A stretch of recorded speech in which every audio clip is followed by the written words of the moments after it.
तो जो शेयर जो चीज़ है और स्टॉक जो चीज़ है, शेयर्स को अगर मैं समझाऊँ, शेयर्स मतलब कोई भी कंपनी में ओनरशिप। लेट्स से कोई कंपनी है, उनका मर्जर हो रहा है, कोई दूसरे कंपनी के साथ जोड़ रहे हैं वो लोग, अच्छा तो ये बहुत ही एक प्राइवेट मैटर है। मतलब आप एक आम जनता हो, तो आपके पास दिन में कितना ही टाइम है, मतलब हर टाइम चेक करने का। अच्छा तो बट उनके जो फाइनेंशियल इंस्टीट्यूशंस होते हैं, उनके पास लोग हैं बस यही काम करने के लिए। तो म्यूचुअल फंड्स एक ऐसा मतलब कंपनी है, कंपनी मान लो, who do this on your behalf.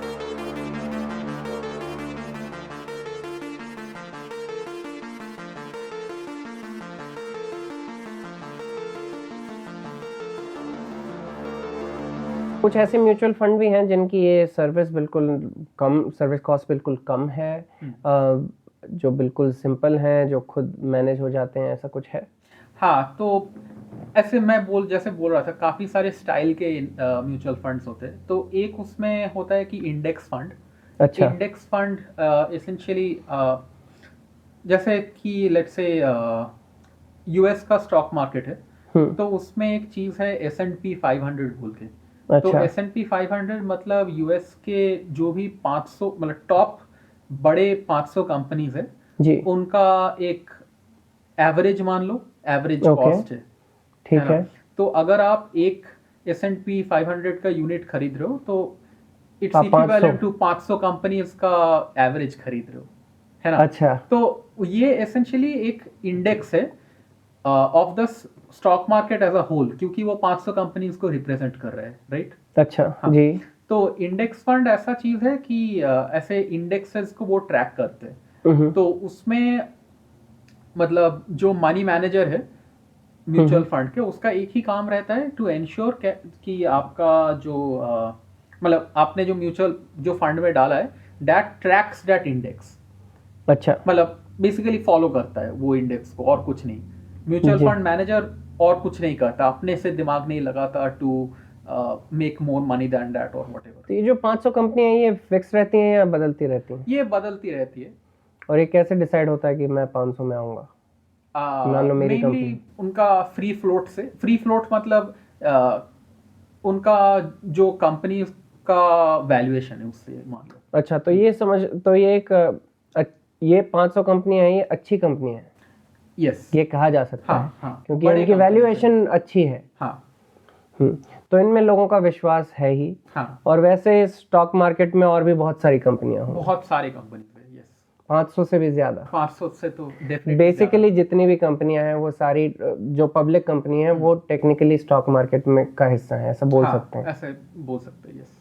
अच्छा तो ये इंडेक्स भी अलग अलग होते हैं? इंडेक्स भी अलग अलग होते हैं। जैसे यूएस का S&P 500 होता है, इंडिया में सेंसेक्स और निफ्टी होता है। अच्छा फिर जैसे कि इंडेक्स भी अलग अलग, जैसे सेंसेक्स हो गया S&P 500 के सिमिलर ही, जी मतलब टॉप जो बड़े कंपनीज है। फिर आपका स्मॉल कैप एक भी इंडेक्स होता है, स्मॉल कैप निफ्टी लेट से। अच्छा उसका मतलब मुझे एग्जैक्टली डेफिनेशन नहीं याद, बट ठीक लेट है। से 200 टू 300 जो कंपनीज है अच्छा वैल्यूएशन वाइज उनका।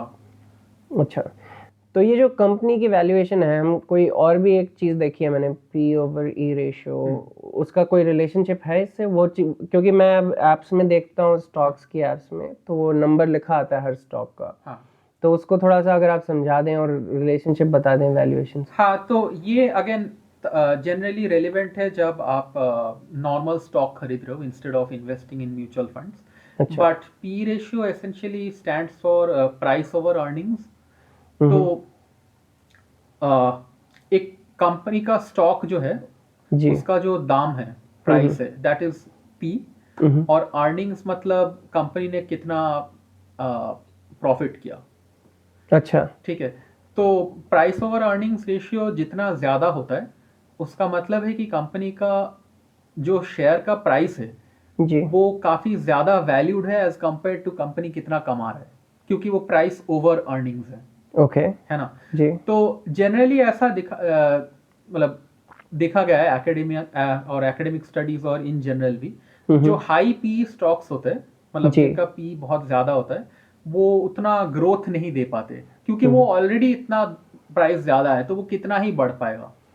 सही तो बात है। जनरली पीपल प्रेफर कि थोड़ा लो पी स्टॉक्स खरीदे, फिर Okay. जब उसका एक्चुअली बढ़े प्राइस जी। तब उसको बेच के you book your profits. Okay, और आपने एक और चीज़ कही, स्मॉल कैप, ये कैप वैप के बारे में थोड़ा और बताएं। हाँ, तो cap basically stands for capitalization. Capitalization मतलब valuation of a company, okay. That's it. तो स्मॉल कैप मतलब कुछ मेट्रिक्स होते हैं कि इतने मिलियन डॉलर्स और इतने मिलियन डॉलर्स के अच्छा। बीच में अगर कोई कंपनी है तो you can consider it a small cap. अच्छा, और ऐसे मिड कैप भी होता है सिमिलरली, और फिर और लार्ज कैप भी लार्ज होता है। कैप। यस।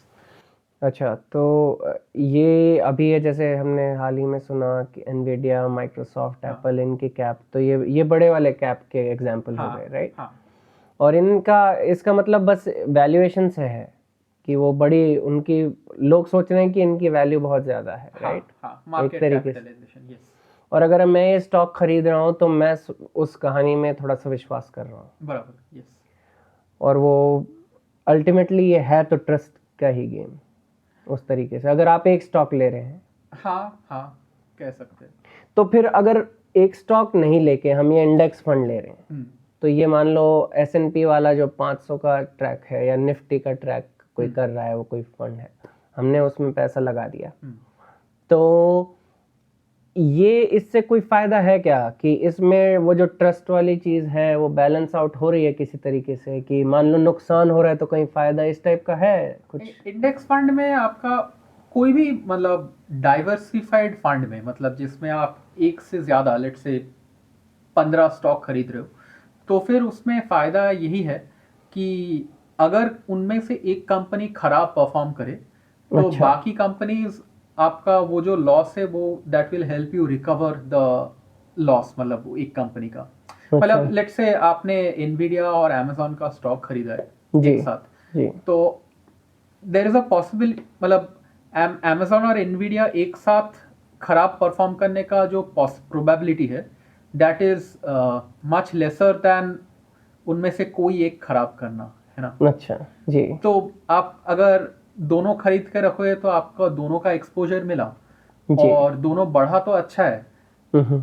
एक कम हुआ, एक घटा, तो एक घटा और एक बढ़ा तो वो भी आपके लिए अच्छा है। जी। बट दोनों गिर गए उसका प्रोबेबिलिटी कम है ना? हम्म। तो इसीलिए थोड़ा ये डाइवर्सिफाई करना, ये इंडेक्स में डालना या फिर मल्टीपल स्टॉक्स खरीदना, essentially that is generally a better strategy rather than having your entire exposure on only a few stocks.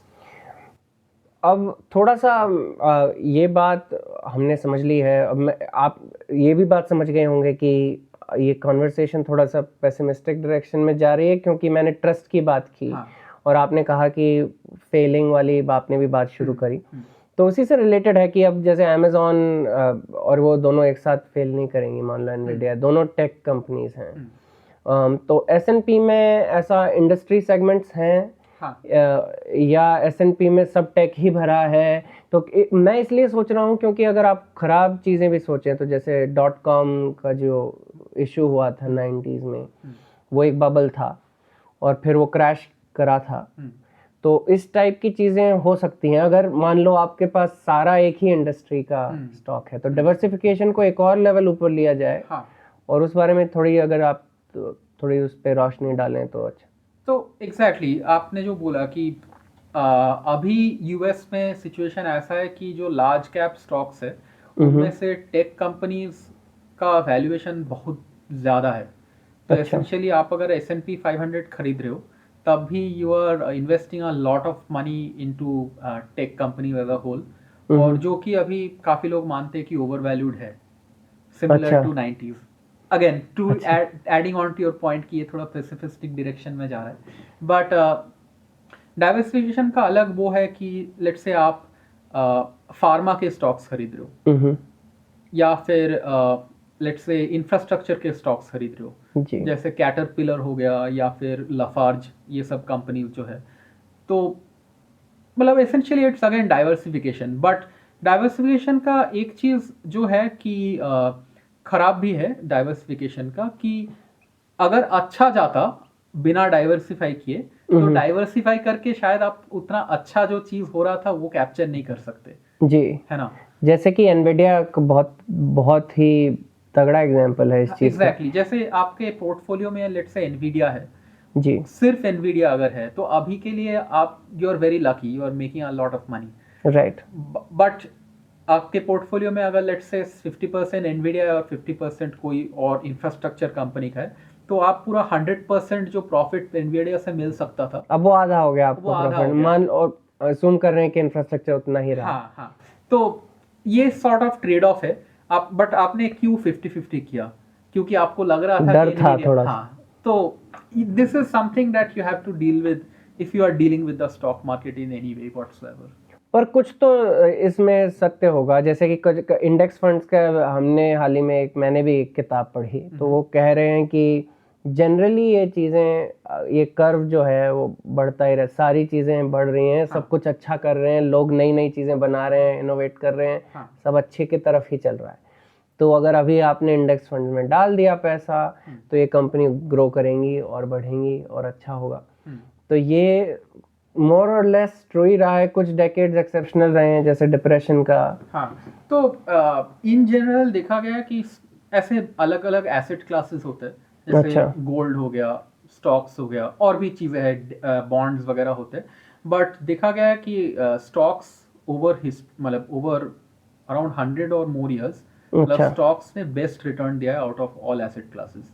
Okay. हाँ, तो इरेस्पेक्टिव ऑफ कि बीच में स्टॉक मार्केट क्रैशेस हुआ है, जैसे 1930s में हुआ था, जी। फिर 1987 में भी हुआ था, और 2008 के बारे में तो सबको पता ही है, और अभी इनफैक्ट कोविड के टाइम भी हुआ था। अच्छा। बट हाँ। फिर भी कोविड के बाद भी अगर आप कोई भी कंट्री का स्टॉक मार्केट देखोगे, मतलब मोर और लेस अच्छा कंट्री का, इंडिया का ही देख लो, यूएस का देख लो, जी। वो लोग मतलब उनका स्टॉक मार्केट भले ही गिरा था कोविड के टाइम, बट अभी काफी अच्छा रिकवरी किया है।